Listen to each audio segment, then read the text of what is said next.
I'd like now to introduce, it's really my great pleasure to introduce Sian Jones and Jacqueline Vaughan-Thomas. If you'd like to just join us at the end there. And they're going to give a presentation of Sian's story, a personal story, as someone that has used mental health services and her personal journey through that. And her current role is as a graphic designer within a flourishing social enterprise, DoubleClick in Flintshire. I think Jacqueline is just going to introduce, is that right?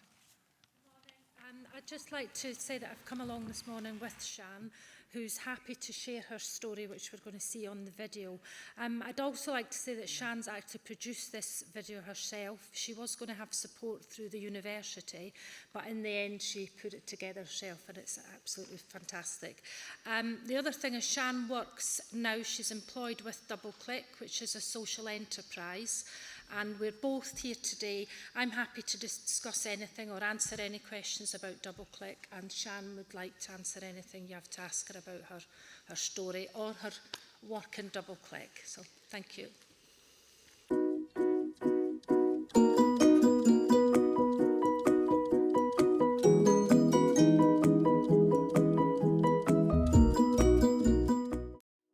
I had a very normal upbringing, I think. Me and my sister. I was a bit of a tearaway as a teenager. But I think that was pretty normal back in the 90s.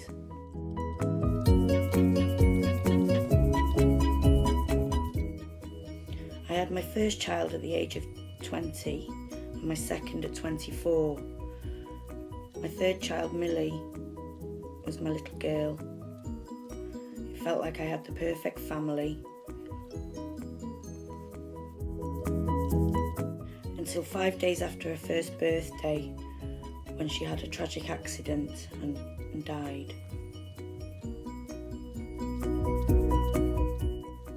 Social services then took the kids away, and I was left with nobody, apart from a partner who blamed me for Millie's death.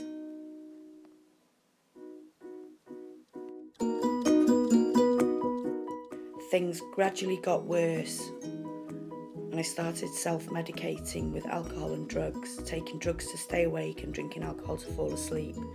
My thoughts got weirder and weirder. I was making connections with numbers, names, dates, and I was reading number plates like I was getting messages from God. I was only going out at night and becoming a danger to myself, whilst all the time thinking I was being awakened to a higher self. Someone noticed the change in me and notified adult social services. I was very reluctant to see them, as I didn't think there was anything wrong with me, but eventually, with continual persistence, they gained entry to my house. When they saw the state of it, they knew I was neglecting everyday jobs, and personal care was also being neglected. This was due to the constant thinking that I was doing. I had isolated myself for nearly 2 years. I had no friends and had fallen out with my family. So when social worker Barbara Harding and psychiatrist Sue Rubin invited another doctor by the name of Dr. Pepe, which by the way played havoc with my brain, as my GP's name is Dr. Salt, they invited him to assess my behaviour. He saw within minutes that I needed to go on a Section 2. I agreed to go to hospital for a month for observation. That was when I was diagnosed with schizophrenia, and to see if some medication would rectify my thought patterns. After about a week the symptoms subsided and I began to feel well. I was extremely aware that the change in my thought process, and once my month in hospital was up, truly believed that things would get better. They didn't. Going back to the house and the partner who blamed me every day was too much, and I ended up back to where I started. So I did the only thing that I could, seek help that I needed. I knew now what being well felt like, and decided that is now how I wanted to feel all the time. So I phoned Barbara and asked if they could take me back and put me on a Section 3. Something that no one had ever done in either Barbara or Dr. Rubin's time working in mental health. But I knew that was the only option I had. So after a short consultation, they both agreed that going back into hospital was the best thing for me. Before I was allowed to leave the hospital, Barbara was determined to sort me out somewhere to live, away from the house and the partner that I was with, as they believed that these were things that were contributing to my mental state. She found me a council flat. But also before leaving the hospital, Dr. Rubin and Barbara had arranged for me to have intensive support, which is a service in Flintshire where a support worker comes out to visit you a few days a week. It was invaluable to me, as there are some things medication couldn't take care of, such as keeping to a budget, going shopping, reminding me to brush my teeth every day. Them coming to my flat stopped me from staying in bed all day and falling into a depression.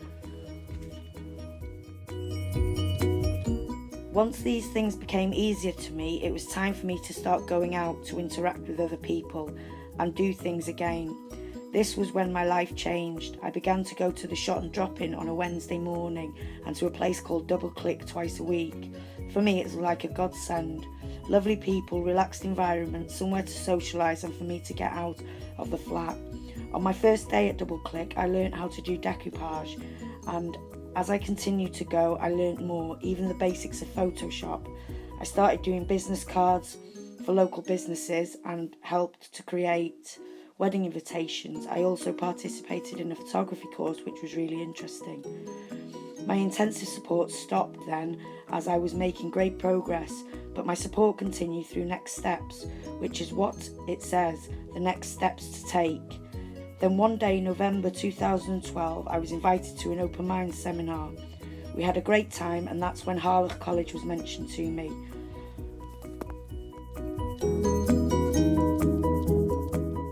Obviously I had my doubts, but about making this massive step, not just to college but a residential college. This meant being away from home and well out of my comfort zone. But I thought, what the heck, jump in, Sian, what have you got to lose? So I went to the interview, and 2 weeks later I received a letter saying that I'd been accepted. I couldn't believe it. I was to start the Creative Technologies course in January of 2013. I was a little bit worried, but the weeks passed so quickly that I didn't really have a chance to think about it before it was time to go. After completing a year in Harlech, finishing with an overall distinction, I returned to Double Click as a volunteer. I then applied to Llandudno University for a graphic design and multimedia course and was offered an unconditional position there, which I was to start in September of 2014. I continued at Double Click as a volunteer until a couple of months ago when it became a social enterprise, and now I'm employed there, training people on software used for graphic design, and as a trainee graphic designer, my confidence and self-belief has grown tenfold, but I couldn't have done any of this without goals. I think it's a very important part of recovery from mental health issues. What are my next goals? Well, to complete university and become a qualified graphic designer, and of course spend plenty more time with my boys. Before you go, I think it was a fantastic, inspiring video. I had the pleasure of seeing it once before. I think it is quite moving, and it's still quite moving, but I think you really recognise, I don't know if bravery is the right word, but your skill and bravery, and coming here today in front of a rather large crowd to actually give a personal story is fantastic, and we really thank you for it and recognise you. So thank you very much, Sian. And Sian's one, Sian's, I go with colleagues to Double Click as much as I can. It's an inspiring place, as has been said, and you're one of the leading lights there, Sian, so thank you very much. So thank you very much.